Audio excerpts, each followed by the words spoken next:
Now, lifeadministration.com presents the Life Administration Podcast. Here are your hosts, Leslie Loftus and Ryan Taylor. Hello, everybody, and welcome to the Life Administration Podcast. My name is Ryan Taylor, and with me, as always, is Leslie Loftus. Hello. Hello. So this is our back-to-back. Episode 2. Yeah, we did a back-to-back of today. the day. Adjust that little thing right there. There you go. That'll drive me nuts when I'm editing later. Okay. And speaking of editing, Okay. Usually Ryan and I, at the beginning, when he walks in the morning and I'm at my desk, we kind of discuss, and we end up kind of with. We don't really discuss this is what we're going to talk about in the show, but we kind of end. Yeah. I have no idea what he's about to say. This is unusual. okay. And he's worked up about something. I am. All right. So today is September 17th.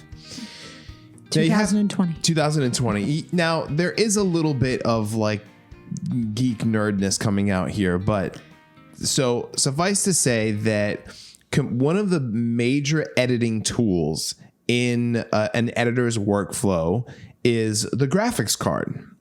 Okay.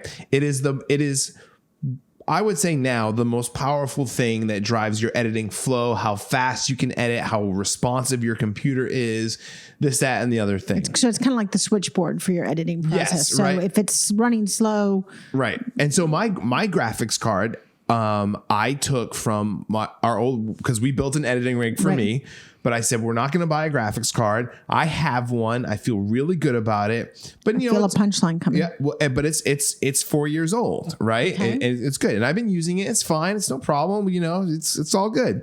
However, today was the release of the 3080 RTX graphics card that not only, number one, will it make my gaming experience better, but also would make my work experience better, right? Because and you're doing a lot of editing because now you're also doing the editing for your church every stuff, Sunday, right? Yep. So church stuff, podcast stuff.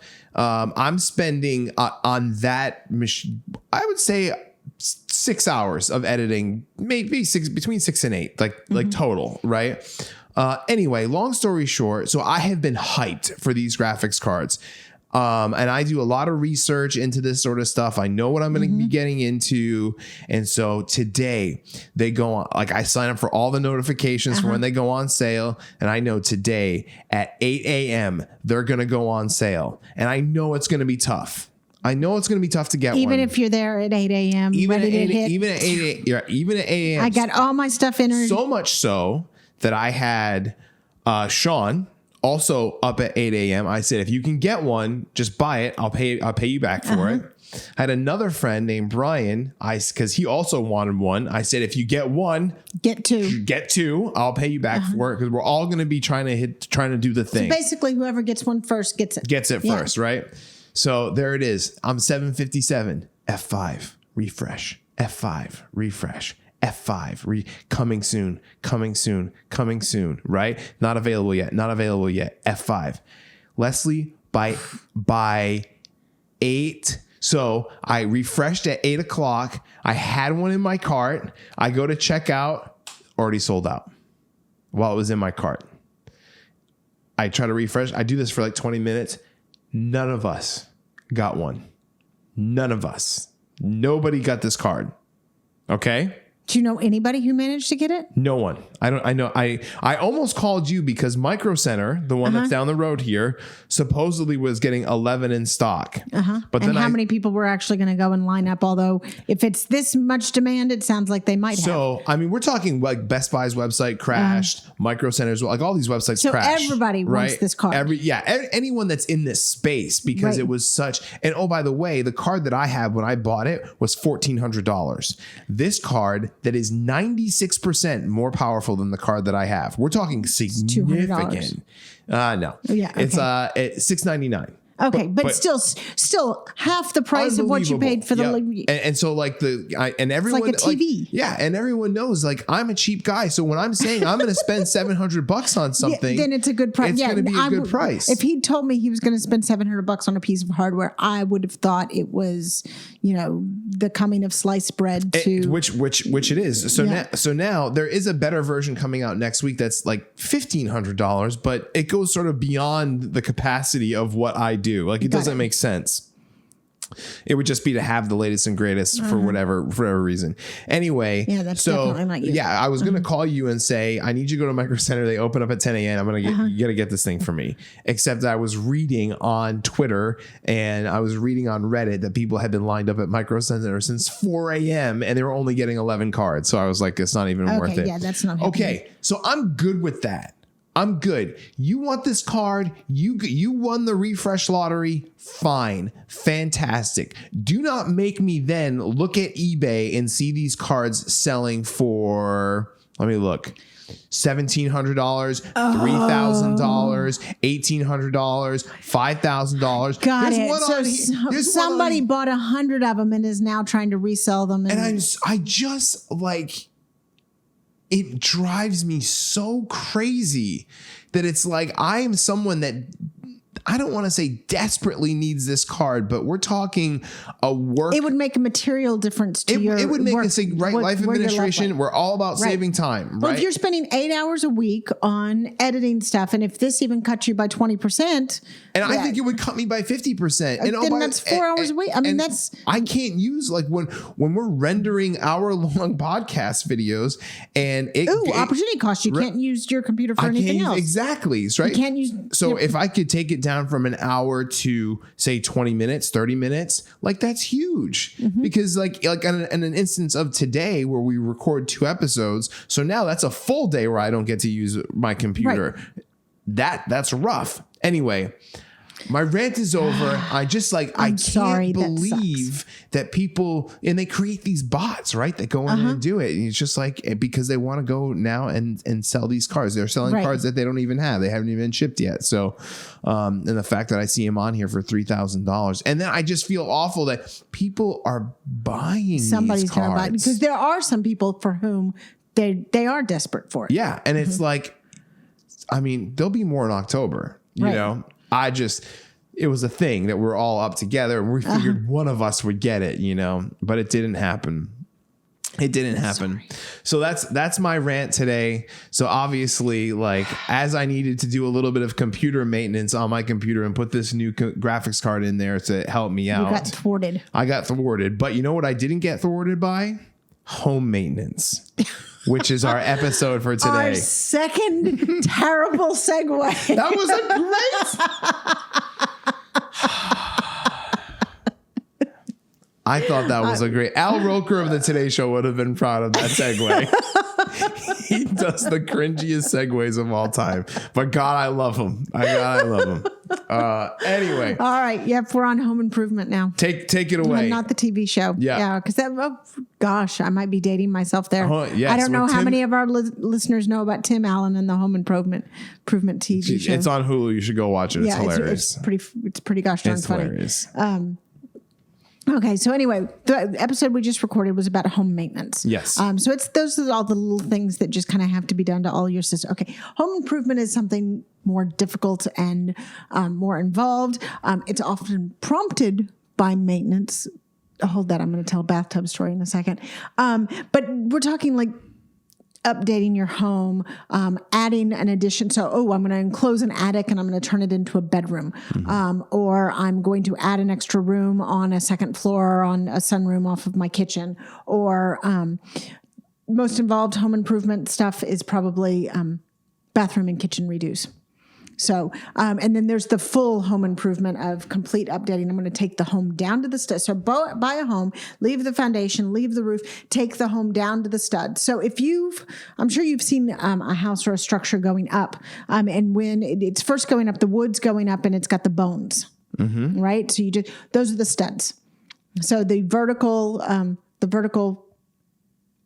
planks in the wall, are the studs. So if you're taking it down to the studs, you're taking the walls off, everything. So you just really have the basic bones of the house, and you're going to add everything back on. If you're taking it down to the studs, you can redo plumbing, you can redo electrical.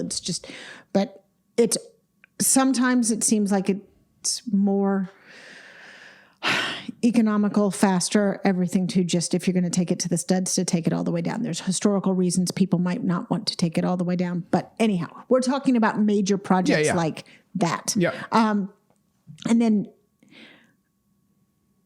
sometimes they do you fall into one of these projects. And then we're going to kind of segue, because the first thing that I'm going to tell you to do is the projects need planning, some more planning on that, and then some contingency planning for when the planning doesn't work. But this is an old story I saw in some magazine or something back when I was in college, and I think my parents were doing some home improvement at the time, but it just resonated. So somebody finds they've got a crack in their bathtub. Home maintenance projects, they need to, but they don't. They were going to just patch the crack in the bathtub. Oh yeah.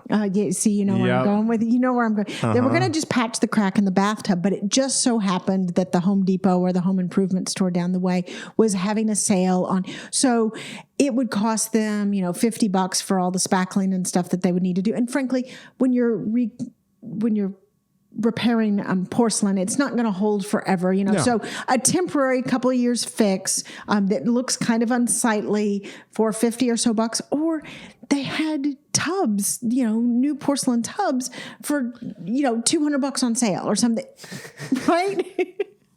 I can see the person going in. It's like, I'm going in for some DAP, and I got my spackling knife, and I'm ready to go. Mm-hmm. But that tub over there is 40% off. Precisely. And okay. And so what happens is, it turns out they buy the tub, because of course when it's 40% off, it's also non-refundable. So it's all sales final, and they bring it home. First off, they go to pull out the old tub. Well, the tub's been there a while, and so some of the tiles come off around. Okay, but it's not that bad. It's just kind of the border tiles and stuff like that. So, you could probably, once you get the new tub in, you'll be fine. Ooh, it was a left-handed tub, and this is a right-handed tub, right? So now suddenly you're looking, okay, well, we've already ruined some of the tiles, and we can actually route the plumbing underneath the tub or around the tub to be on the other side. So anyway, as the story goes, this $250 tub turns into, because they couldn't get the tile to match the color, so they had to replace all the tile, but then that also meant that they couldn't get it to match the tile on the vanity, so they ended up replacing the vanity, and then the sinks. Well, at this point, you might as well do the sinks and the faucets too. $250 tub, $10,000 project, and this was like 1992. Yeah, I mean, right? That's just... I've heard stories like that absolutely so often, and you just go to do this one thing, and then it's this domino effect of all these other things that happen.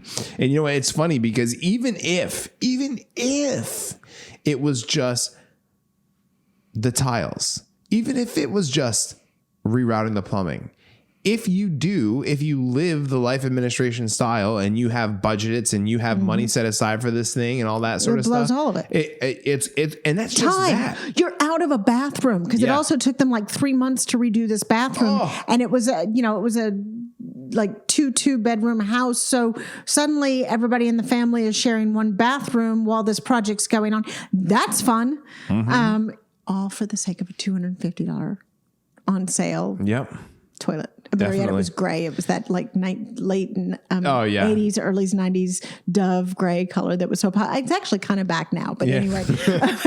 It'll be gone just as fast. I can still see the magazine layout. I can see the picture, but I'm just like, it inspired me at that point didn't want to be that person. Yeah. The redo looked great, at least by 1992 standards, but didn't want to be that plan, and then do some more planning. And plan, and then plan some more. Yes, exactly. And then make a backup plan. Yeah. So let's say you have decided, want to add a sunroom and deck off of my backyard. So I have kitchen has a wide blank wall here. So I'm just going to add a pretty sunroom off of it, screened in porch kind of thing. And then onto that porch, I'm going to add a deck so that I can get some outdoor space. This is a pretty typical, not that difficult in the home improvement realm kind of a job. Mm-hmm. Right, because I notice I haven't said anything like plumbing. Electrical will be involved, but there's no water. Okay. Test your plans.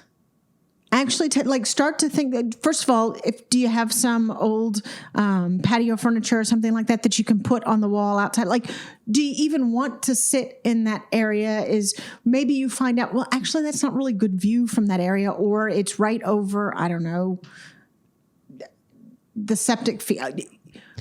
Test. Yeah, right. Test. Well, Plan I mean, and test. I mean, I can specifically, my grandfather, when they added this sunroom, it was like going to be the best thing ever. We were going to be out there all the time, this, that, and the other thing. And guess what? Never used it. I mean, never used it. And then he talked about how like he wished that he just didn't do it. You know what I mean? It just basically became a glorified place to put your shoes on or put your shoes down before you went in the house. It was like, make sure you put your shoes in the sun. It's like, well, it's a good thing we got the sunroom for the shoes. You know what I mean? So but, before you go tearing into your walls and spending tons of money and all this figure out if you're actually going to use the space the way. I mean, did you decide, oh, well, I really want to do that because I saw this cool thing on Pinterest, or it was like that when we went on vacation and the hotel had a space like that and I really loved it. Yes, but the hotel was a tropical climate and you live in Missouri and it's just not the same thing. Also, maybe you have this idea about, oh, this would be wonderful, but you live in a climate where you can be outdoors a couple months a year. And so, you know what? I'm going to do something smaller because it's just not worth it. Because really, I'm not going to go out in there in October. Yeah. I'm not really going to go out there in September. Certainly not November, December, January, February, March, maybe April. Oh, gosh, no, it rains. But think through these things. Don't do home improvement projects on a whim. Yes. I mean, unless you have to, because like the plumbing under your kitchen sink burst. And so now you've got to flood. Well, now you have to do a home improvement project because, well, your kitchen flooded and your cabinets are all waterlogged and okay, well, you're just kind of. And then you got to roll with it. Yeah, you got to roll with it. Kitchen. Still, now you just need to plan faster. Yeah, exactly. You just need to plan faster, but you still want to do all of the. Really think through how you use a space. Sometimes it's nice to think outside of the box. Of okay, dining rooms, perfect example. People don't use dining rooms for formal dining as much as they used to. So. Could that be something else? Could you use that space in your house as something else? Think outside the box. But before you call anybody, think through it. Our formal dining room is our music room in our house because it's just like, no, we eat. We have a table in the kitchen. This is where we eat, you know, and then if we have to pull a leaf out or something like that, the way our floor plan is, it totally works. And the thought of going in there with the, like the chandelier was like, get this out of here. You know, it's like, this is where the piano goes. This is where the guitar goes. And that's where we're going to do it. So yeah, I totally subscribe to that theory. Prior to COVID, at least we had dinner parties on. So I have a big dining table. I complete with chandelier. I got a formal dining room downstairs. Right. But that's what we use. Exactly. We use it. Exactly. Okay. So after you've gone through some plans and figured out what you want to do, and you've tested those plans and figured out, what you really want to do that. Okay. Say it all the time. Look for recommendations. You're going to need a contractor, depending on how. If you were just putting, say, a deck outside, then you're only going to really need one trade. Maybe you need an electrician to come in to install some outdoor lighting or some power so you can get outdoor lighting on your deck, depending on where it is. But for the most part, you really need carpentry. Okay, so there will be some home improvement jobs that you only need to get one trade in to do it. And those are most home improvement jobs. These are bigger jobs that require coordination. So you're going to need a general contractor. You're going to need to be the general contractor, which is more complicated than it sounds. So if you were shopping around for a general contractor, get recommendations from friends, preferably friends that have used this person recently. Like in with the past 2 or 3 years, you can perhaps go by and see the person's work, how it finished off, and ask them a lot, ask your friends pointed questions, what kind of contract were there? How were they? How timely were they? How well did they get cleaned? How easy were they to work with? That's a big one. Stuff like that. Interview at least 3. Yeah. General home improvement projects can take months. You are going to be in a relationship with this person, and a slightly contentious relationship, because it gets stressful. There are time deadlines. There are certainly money deadlines and issues. You need to be able to work with this person and interview at least 3 people before you make a decision. Now, it's a little different for me now, because now I've done lots of home improvement projects, and I have a general contractor that's my go-to guy. I don't have to go through the interviews anymore. Right. Your first time You build around, the relationship. Yeah, you have the deal. first time around, do the interviews. So let me say this again, being a value-driven consumer, this is not you're shopping really for workability. You're shopping for finished product. You're shopping for how you are going to work, in fact, with that person. If one contractor quotes you a $500 difference than somebody else, but you like the guy that charged more, go with the guy that charged more. Because let me see the fence story, and that's what that's about in the notes. Yeah. Yep. So I say this to say that when I was working for Hollywood Video and Game Crazy, right, and this was, early 2000s at the time, gaming was really becoming mainstream. We built like 300 stores in a year, which is like absolutely crazy how fast we were turning these stores out. And I dealt with a lot of different contractors. And I mean, I can remember different people in my mind, but I don't care if you are the best contractor in the world or you're the worst contractor in the world. No job, right? In the beginning, we said plan. The plan never goes according to plan. That will be down later. Yep. So, Never. Yeah, never. So you have to realize that the person, because the quote that you got from guy A, the quote that you got from guy B, like it's all going to be a little bit sort of wishy-washy. Right. Even if they're giving you a solid line, automized quote, consider it a ballpark. Yep. And consider it an underestimated ballpark. But, because all of a sudden, like you start digging, and then, you find whatever, some sort of, who knows? It could be anything, right? Maybe you find a previous foundation that now you got to chip through it in order to be able to put your piles down. For a deck. You know what I mean? Exactly. Exactly. And so suddenly, and by the way, that's 3 more days work anyhow. Yep. That stuff comes up. But yeah, I have a project that I was recently doing. Exactly that happened. The bids came in maybe 7% apart, right? But the guy that was a little bit more expensive, he came to the project, or he came to the site, and he walked through it with me. And the other one was on the phone. Oh yeah, hey. Oh yeah, well this is what we charge. So okay, your distance. It was fencing, by the way. Your linear foot. Yeah, well then I'm going to charge that for that. Like that was the deal. That was the whole deal. Where the other guy came and walked it out, and he measured it out, and he talked to me about different options of different kinds of wood and different kinds of material and stuff like. I already know I can work with that person better. And I already also know that this person, for instance, knew that there was a lot of underbrush that needed to be cleared at that area. The other guy didn't. So he was going to come in, even though he had the lower bid, he was going to come in, oh gosh, well, I didn't know you had so many trees there. Yeah, that's an extra 2 days work. And there goes that 7% advantage right there. Right? Absolutely. Right. So pay attention to stuff like that. See how these 3 people that you have, at least 3 people the bigger the project, probably get some more people. But see how they handle the quoting process. Yeah. It's going to tell you a lot about, how quickly do they call you back? How, and not necessarily that they immediately call you back. Because, I was with my other client and I had an issue. I kind of want to hear that they're paying attention to their other clients too, and they just don't drop for the next new thing that comes. All of those things are clues to how well you're going to work together. Yeah, to me, like the quoting process is as good as the relationship is going to get. It's because stress and things. First dating. Right, exactly. Yes, right. exactly. It's like everyone's on their best behavior. Everybody's wooing each other. Like, I want to get the project started. Yeah. This person wants to have the job. It's wonderful, right? And then it's like the foundation problem came in. Oh, and then there's some kind of erosion. And then, this material that we want actually isn't going to work. And so now these, the painter that I like, I'm sorry, his wife just had to go to the, I'm going to have to get the second painter. Right. Yeah, exactly. All sorts of stuff. So now the relationship has these stressors on it. And so if you start off and it's kind of, it's going to get bad. It's going to get worse. It's going to get worse. And ultimately they leave and you're stuck with the thing, whatever your project is. Okay. Yep. Another thing probably while you're doing these interviews, and because you're going to want to ask this question, do a little bit of light research about what the permitting process is like in your municipality.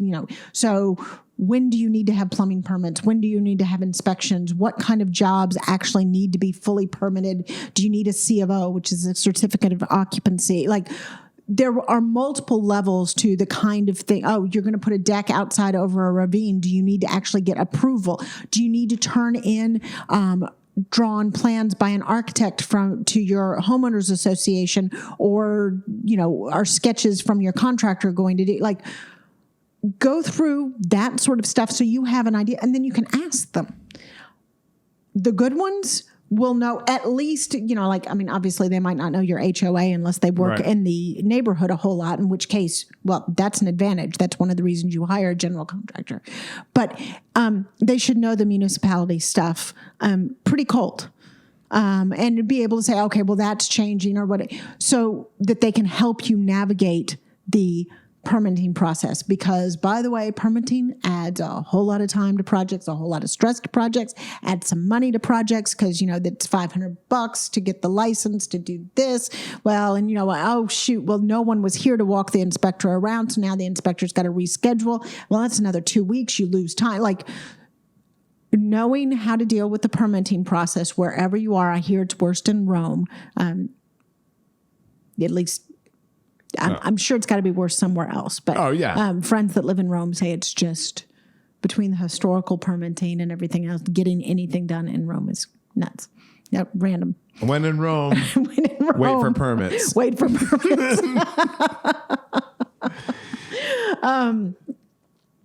So do your research so you can ask the questions. Then ask for quotes, and then read over the quotes and the timeline carefully, because hopefully the quote will come with the timeline. Yeah. Underscore, exclamation point, carefully. Carefully.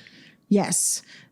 See what kind of things they exclude, see what kind of things they expect you to take the responsibility for, what kind of things they will take the responsibility for. Read through it closely and carefully. Then, after you've done all of this, even if it's a good quote, okay? Like, I've worked with a couple of contractors that gave great quotes. And by the way, I still liked working with these people. This is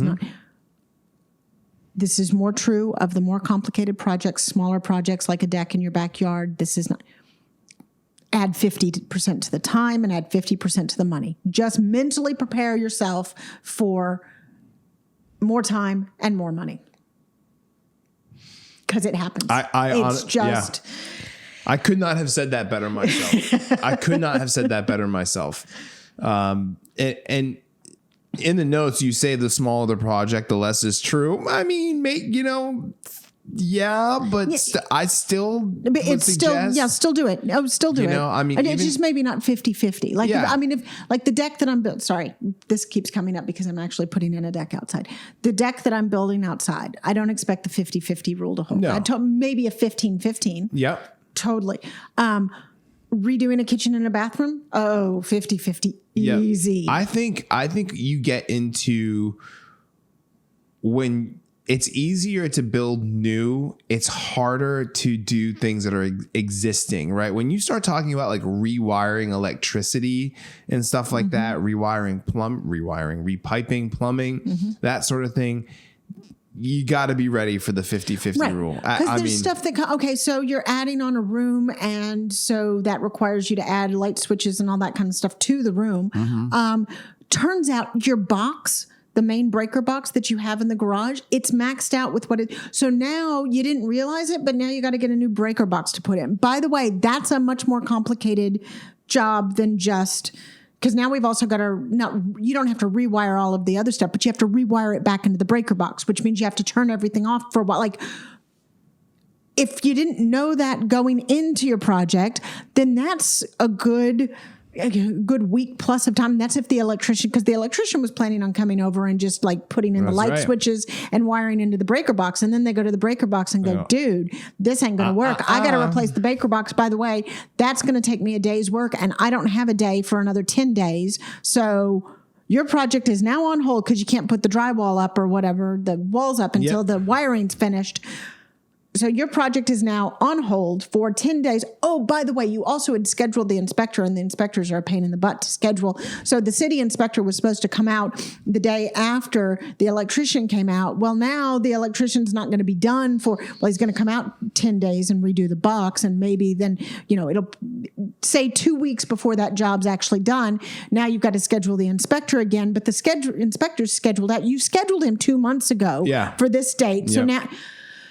Okay, so you can go ahead and you can do some of the other stuff, but you can't close it up completely because the inspector needs to see the wiring. So you can only do half of, now you've got the drywall guys coming and they can only do half the project and they've got to come back twice. We're talking about a sunroom. We are not talking about a kitchen and bed. I haven't said a thing about plumbing or tiling or some of this other, because tiling grout requires curing. So you have to put down the glue and it has to sit and then that has... Those things have to be done in a certain order. So a lot of times you'll have, this trade can't come in until that trade's finished.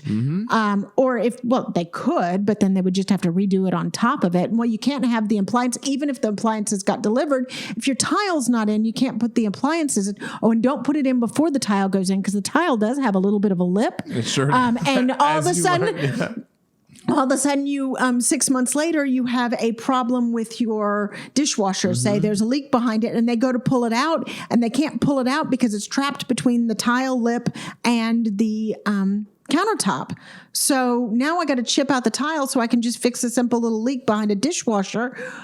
Okay, you want this stuff done right. This is how the projects end up with 50% more time and 50% more money. And something always comes up. You're going to knock out a wall between the kitchen and the living room. Right now, someone's thinking I was going to add a sunroom. This is the perfect podcast to listen to. They're going to finish and they're going to go, I'm never adding a sunroom. This sounds horrible. Planning helps. But contingency planning. Know that the plan has to be flexible. Yeah, you can't walk into this like this is the quintessential hope for the best, prepare for the worst type of situation. This is all about having your mindset right. This is, as it comes down to many things in life, is that if you're up against a time crunch, that's probably not going to work. If you're up against by the way, the biggest time crunch that contractors tell me. Coming up to Christmas. Oh gosh, I'm going to talk to you in October because I want to redo my kitchen and I want it done by Christmas. Yeah. Okay. Yep. Okay. So you just gotta know, you gotta be mental. Your time has to be flexible. Your checkbook has to be a little bit flexible. And then if you go into it with a good mindset, everything will be fine, but you just got to, we're just trying to prepare you. These are the things that happen over and over and over again, whether you're doing it on the home side, whether you're doing it on the industrial side. It's never right. And you don't want it to go so sideways that you end up in a lawsuit, which hello, lawyer, I can tell you it happens. That happens. Yeah, you don't, when the project is quote unquote done and you're looking at the punch list and you're thinking, well, wait, this wasn't done. This wasn't done. This wasn't done. That's a bad place to be. Right. So, and then somebody walks the project. That was one of the ones that I remembered helping a friend with. The guy didn't want to do the punch list, so he just walked the project and oh goodness. Yeah. It can get messy if you don't have a good relationship. On top of the planning, on top of preparing the looseness for the flexibility for the things that just happen, because some of this stuff I was just getting ready to explain the kitchen one. You're going to take out a wall between a kitchen and a living room and you go and you knock out the wall and then suddenly you realize that one of those studs or one section of those studs is a load bearing. So it's holding the roof up. So you can't move it. Or you might be able to move it with a lot of work. You can go 6 feet this way or 3 feet that way, depending on, or you're just going to have to design around it. Okay. Those things happen and you need to be flexible with them. Don't cause unforced errors though.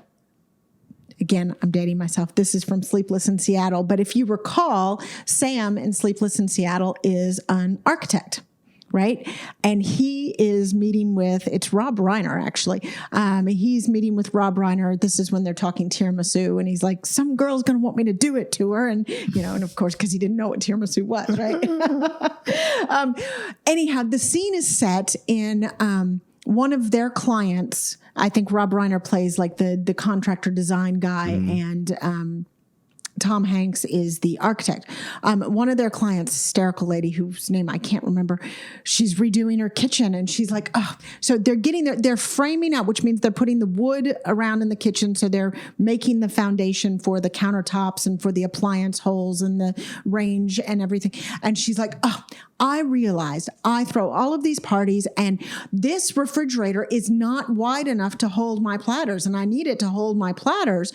And, Rob Reiner's like, if I change that, they make a wider refrigerator. We can do that. But if I change that, then I have to lose that door. I have to do, because she's changing the planning in the middle of the thing.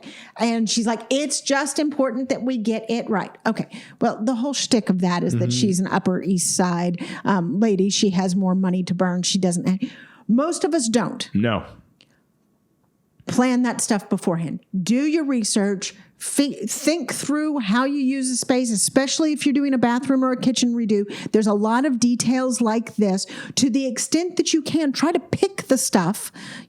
Actually pick, say, the range that you want. You would be surprised. The same, so 36-inch ranges, they will fit in the same gap in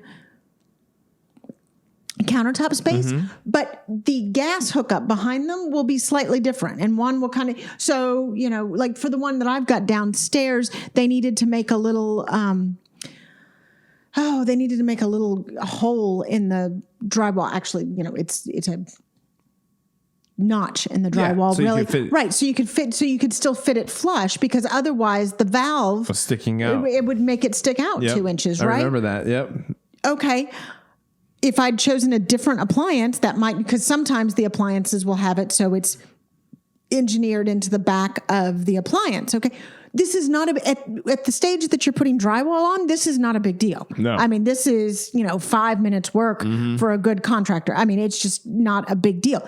After you've already painted or floated and painted and everything, finished everything off, and then the appliance arrives and then it doesn't fit the way you want, well, now it's a pain in the butt. Yes. Okay. Don't make those unforced errors. Yes. It's very good. So, which gets me to a slightly other thing. If you have hired you've hired a plumber, you've hired the contractor to do this. Okay. I know that you can get deals a lot of times on, okay, I'm going to order my own light fixtures because I can get a deal. The contractor tells me these light fixtures cost $100 a piece, but I've found a deal where I can get them for $90 a piece. And, since I'm ordering 8 of them, that makes a difference, right? But you don't know about the flange that, there's something that you might not know about that you don't recognize because you're a lawyer and you're not an electrician or you're not a plumber and you don't deal with these things all the time. Don't deal with the boxes all the time. So in the time that you lost, because you give the light fixtures to the electrician's like, well, I can't hang these. Are great. I can't hang these yet, but I need to order another part that you didn't know to order. Well, you're going to lose all of the little bit of savings that you got. You're going to lose in the switch around, right? Okay. This reminds me of, I had a friend that would go to the mechanic and, the mechanic would be like, oh yeah, it's this part, and we can order it. We'll order it and it'll be here. And the part was always, $10 to $15 more expensive. Right. And then, my friend would go and be like, oh, get it at whatever. And just like you said, the part was wrong most of the time, but also what you're doing is you're souring that relationship for in the grand scheme of things that's not that much. Yes. Does the contractor, mechanic, tech guy, does he get more because he ordered the part and maybe it's $5-10? It's not that much, that maybe is there a little uptick? Yes. But you're paying for that expertise that says exactly. It's this part, you do it this way, we do it one time and it's done. And for those of you that are a little more cynical, perhaps, what you're also paying for in that? is if I mess it up because I, the homeowner, ordered this, well, now all of the problems. If the professional, the plumber messed it up because they forgot to order that other part, well, now I'm going to be like, that's on you. One, you're going to have to pay the overage. One, you might have to deal with some of the knock-on effects in my project because you didn't get it right and you are the professional. So they're more motivated. First of all, they know more. They're more likely to get it right. And even if they get it wrong, it's their responsibility to fix. Yes. And you've done a better job with the relationship by not going and undermining them. And, you've told me what I need. You told me what part, but now I'm going to go find it somewhere. Drives me nuts. It's kind of. Yeah. Distasteful. Exactly. It's exactly what it is. You don't listen. If you're in the spot where you're doing this, you don't need to be nickel and diamond. You know what I'm saying? Like, come on now. Anyway, right. And also, usually when people are doing that, is because they're nickel and diming. And frankly, in the long run, it will probably end up costing them more in time and money. You're not going to get your money's worth if you've hired the professionals. Then trust the professionals to do the job and until they prove to you that they can't, in which case you need to find different professionals. Definitely. Awesome.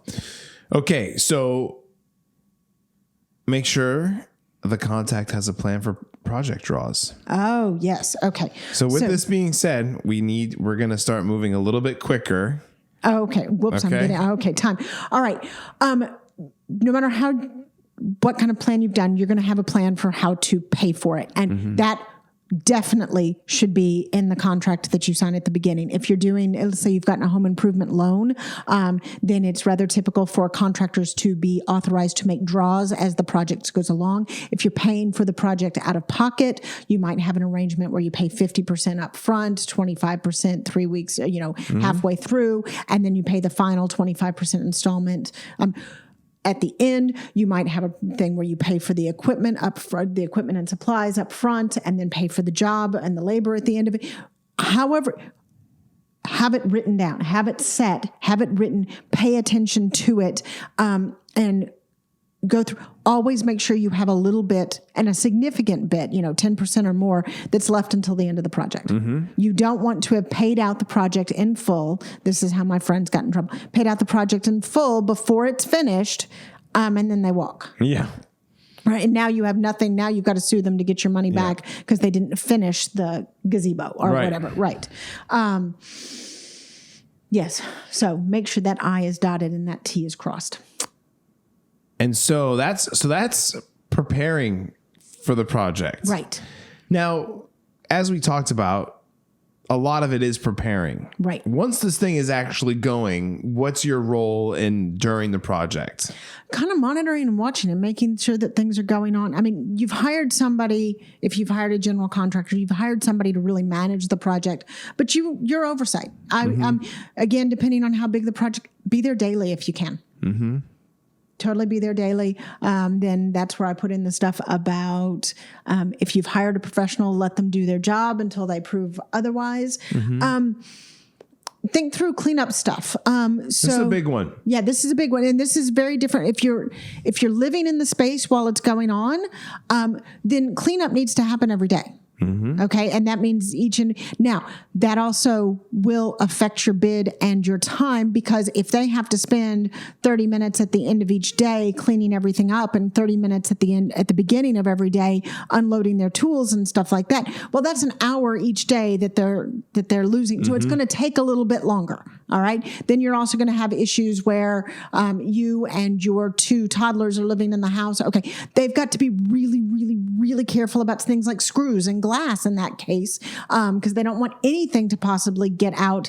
And so the more daily maintenance and cleanup you need, the more expensive and time consuming it's going to be, but sometimes that's what you need. If you don't live in the space, you can deal with it. But as each trade comes through, I would insist that they clean it up. Well, first of all, there should be a quick sweep and stuff each day. The cleaner they keep it on a daily basis, the easier it is to go and do a proper cleanup. But so, for instance, when the framers are done, the framers should do a tidy up and get rid of all of the leftover pieces of wood and the pile of sawdust and stuff like that. good contractors will do this and will follow through on this. But that's one of the reasons you want to be there each day. Yes, and I would further say good contractors do it. Subpar contractors don't make it a priority. Right. And that's because they don't understand the relationship, right? Right. And it becomes a real pain at the end because now you've got layers of debris. I mean, construction creates a lot of debris, and you have layers of debris. And okay, maybe they didn't clean up that grout stuff, so now before the tile guys can come in, they've got to actually chip away at some of that paste or whatever that's now on the foundation. So they have to do some major cleanup work because that's now crusted, right? You thought you had to change your AC filters in the last episode? Oh, baby! If you were living through a project.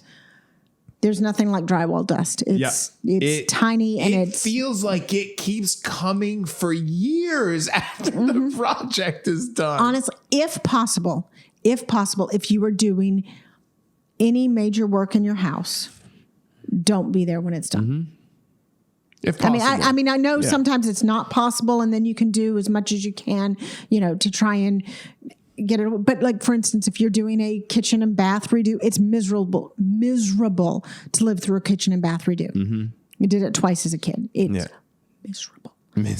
Adding on another room, well, you can tape that off quite a bit. That's not as bad.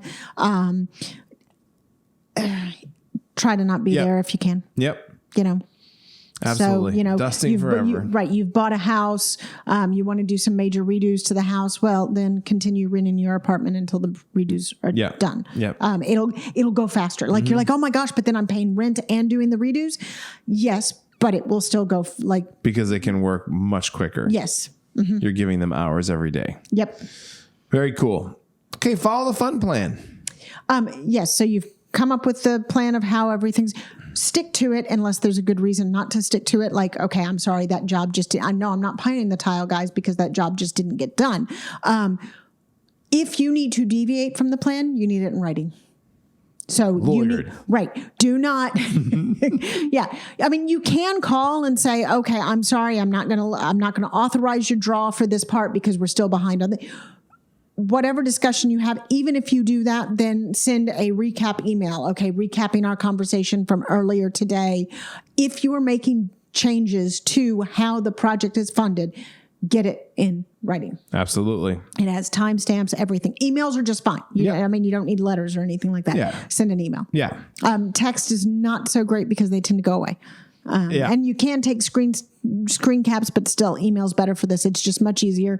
The timestamps and everything easier to document. Yep. We have an episode on personal communication, and so I would advise you to go back and listen to that and realize that email is in fact the right format for this. Absolutely. Text messages definitely should not be used, in my opinion. Really, whenever a big business is involved, like, quick, I've said this before, quick little one-offs here and there. That's fine. All right, we're after the project. No, we're not. No, we're not. No, we're not. Oh, we're done. No, we're not done. Oh. Changes will arise. Oh. Changes will arise. We've mostly covered that. The plan will not survive an encounter with the enemy. It just doesn't happen. It won't. But I think the fun thing here is that, yes, don't make unnecessary changes because the surprise ones will be enough. And if you you're going to have surprise changes. Yes. You're going to have absolutely surprise changes. So, okay. It's enough zigging to be getting on with. Yeah. I need a zigzag today. All right. That's what he writes me. I'm like, I got to do something different. Okay. So after the project, here we go. Okay. Inspect the project and follow through on the punch list. The punch list is... What's a punch list? What's a punch list? There you go. Thanks for the softball. So you're going through, let's say you have added a sunroom onto your kitchen and redone your kitchen. So now you're going through, okay, there's a smudge of paint here. This light fixture didn't get a cover on it. That's broken. There's clearly some construction stain on the new carpet, So honestly, sometimes people will go around with the blue paint tape. They'll use, the hot colored Post-it notes, whatever. And you just stick stuff around or you make a list. That's your punch list that Okay, the project is done. Now the contractor is going to come through. These are the things that need to go. Oh my gosh. You know, the new sunroom doors that you put on, they don't actually close. You know? And then usually it's just something really simple, like, you know, just the hinge screws are just, it's not quite balanced right. It's not a big deal, but it needs to be fixed. You know, so follow through on your punch list. Oh, this one I've gotten burned on more than once, and I'm still vexed about it. Pay attention to explanations that your contractor gives you about how things work. So, easy one. You had a sprinkler system installed. When they come and show you how the box works, and so pay attention to what the zones are. Pay attention to how the box works, so that make sure that the zones get labeled, so that you know that zone 3 is the front left side of the driveway. Yeah. Right? Shoot, because trying to figure that out on your own, but yeah, you can do it. It takes time. Make sure the breaker box is labeled, you know, because there will be a day that you'll ask your husband, hey, would you go put a dimmer switch on for the thing? But he needs to know which breaker to turn off so that he doesn't shock himself with the dimmer switch. And then all of a sudden the house becomes a haunted house because it's like, Right. Is that the one? No. Is that the one? No. And then all the clocks you have to reset. Oh, I hate it. Mine are labeled, but there was, Right. you know, when we moved in, they weren't labeled. So Right. Well, and then the one thing that's driving me nuts, right? I've never paid enough attention. There's an air conditioning up here in the attic. I don't know where the thermostat is to it, because right now it's almost freezing up here, but the thermostat set at 83. So we think it's on the attic. Well, I don't know where it is. Okay. And I just haven't bothered to call the AC guy that installed it to be, where is the thermostat reader, so that I know, you know. you never know what you're going to get in this room. Sometimes it's like sweltering hot, and other times it's freezing. I mean, it's like 95 degrees outside today, too. And it doesn't seem to be going with the weather. Like you would expect it to be sweltering hot up here, because maybe the AC. The AC works fine up here. Yeah. Just great. I don't know where. The AC's bipolar in this room. It is. Right. So pay attention when they're walking you through your systems of how things work. Pay attention to how that actually works. Definitely. You'll save yourself some embarrassing phone calls later. Oh, I missed a switch. I actually had to call when we moved into this house. I called Andy one day and just like, I can't get this to work. It was a hot switch on the wall. Sometimes plugs have a switch on the wall. So, the top plug on so you've got a dual plug. The top plug is always hot, and the bottom plug is attached to a switch. Who hasn't fallen for that, though? Okay, you're making me feel better. I've done that. I got a really messed up one in my house, in my daughter's room. So there's the TV on the wall. I know it's a little bit of a segue, but we get the TV on the wall. The outlet is on the right side of the dresser. Okay. It's on the right side of the dresser, then TV, then her closet. Inside the closet is a light switch. That light switch is the hot switch for that outlet that's on the outside of the room. So the only way that outlet works in her room is if you turn the closet light on, which means the light always has to be on for the TV to work. Okay, that's just weird. But can you imagine me setting up this TV for the first time? I've done some TVs, what right? In the world, right? And what is going on here? Right? And then just by accident, I flipped the switch on and it all came on. It was just bananas. Anyway, so then your paperwork. Keep your paperwork for a few years. Yeah. Yes. One, because you might want to know who was the AC guy that they used. Yeah. Two, there might be problems that come up later. You might have, oh gosh, turns out I can write that off. There's all sorts of things that will come out. Like right now, there's not a lot of stuff that you can write off, but there's all sorts of things that come up for home improvement.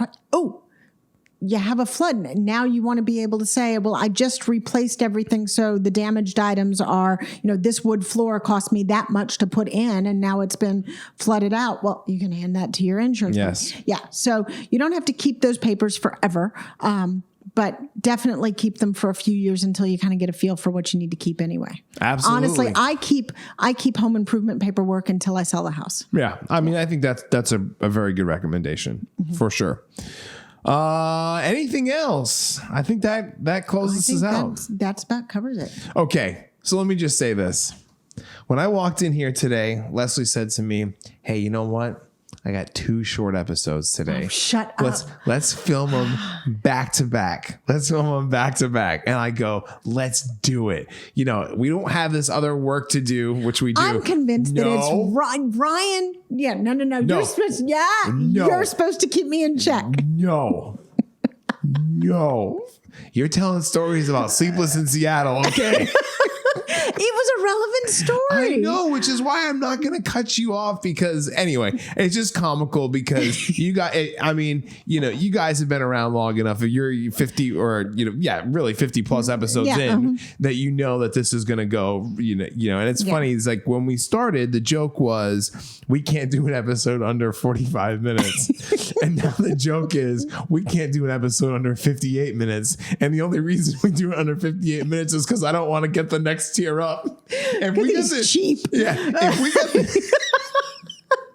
so we have a hard ceiling of an hour because Ryan is cheap. Because if we didn't have the hour ceiling, our episodes would go for 36 hours. People would be like, they're still talking. I actually drove across the country and I listened to one episode.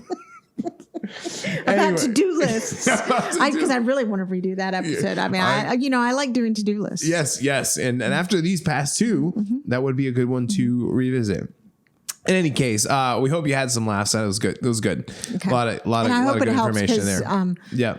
Home improvement projects are not for the faint-hearted. Yeah, and not everyone's in the position to do a home improvement project right now this instant, but that doesn't change the fact that like these fundamentals really with any sort of project that is this size, they all apply. Nothing changes. So if you're going into some kind of work where you're going to be a project manager, for example, when you're managing projects, all of these things that we talked about, there'll be different things. They might not be lighting fixtures, but they'll be development tools or whatever. Right. And there'll also be the multitasking bit of it because it's really the more complicated the project gets is when you have to bring more and more trades in and when they have to be timed one after the other. Suddenly now you have a number of skill sets coming in and they have to be done in a certain order. Oh, that's fun. Yeah, exactly. That's advanced management. So with that being said, if you're listening to us on Google Play, Spotify, or Apple Podcasts, please consider giving us a 5-star rating and leaving some comments. Let us know what you thought about the episode. If you're watching us on YouTube, click that subscribe button. Because I couldn't remember if it was a bell. Ryan's had a problem with the closing for the past few weeks. We'll give him a break. It's the same day. No, because you had some last week too. Okay. Sorry, I'm not helping him very much. No kidding. You guys know what to do. Hit the bell icon. Yeah, Give exactly. Hit the up. like stuff, the star do things, the things, whatever it is on the thing that do says. Do the things that help the things. That's what you should do. The things that help. My closing next week is going to be like, if you enjoy the podcast, do the things. I like it. You can find me on Twitter at Ryan Tailon, RyanTaillon. Leslie. And I'm on Twitter at Leslie Loftus Tex. And I also run the life administration stuff at Pinterest and Instagram. Gotta figure out what to do with that still. And Leslie at Life Administration. And Ryan at Life Administration. Other than that, I've been Ryan Tailon. And I have been Leslie Loftus. And you have been awesome. We'll see you guys in the next one.